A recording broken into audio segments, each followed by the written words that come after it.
Roguelikes are my jam, but if there's one thing that's been largely missing from the unique subgenre, it's story. That's why when Supergiant Games, an experienced studio well known for cramming every fiber of clothing and every brick of building with story magic, came out with Hades, a roguelike set in Greek mythology, I couldn't keep myself from checking it out. In this book report, I'm going to explain how Hades uses gameplay as a narrative device to keep players constantly plugged in to Zagreus' fight out of hell.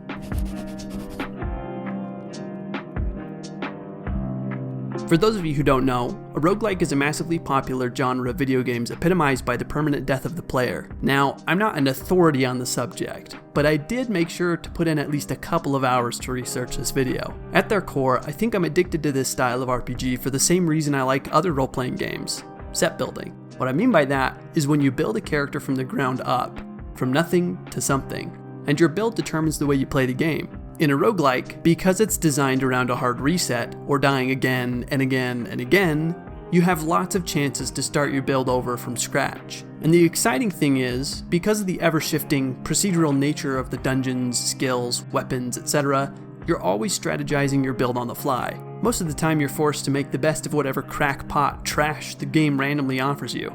But every once in a while, the great gods of gaming will smile and grant you an obscene fusion of unprecedented power, and that is the high that I live for, the rush that gives life meaning.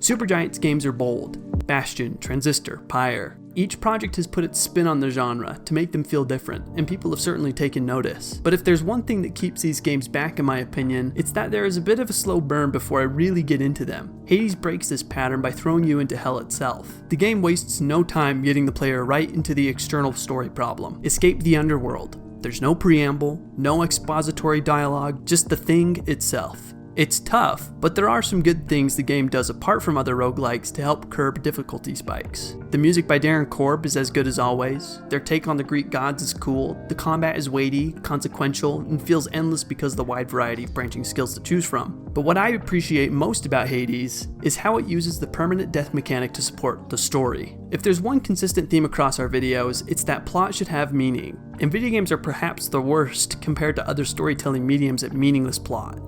That doesn't mean all games guilty of this are bad. Sometimes fun games are just supposed to be fun. But for me, there's nothing better than when a gameplay serves the narrative. The brilliance behind Hades is how they use the genre-defining hard reset mechanic as a narrative device. Every time Zagreus is quote-unquote killed, he returns to his father's palace because he is a godling and he can't die. That means the story never lets off the gas.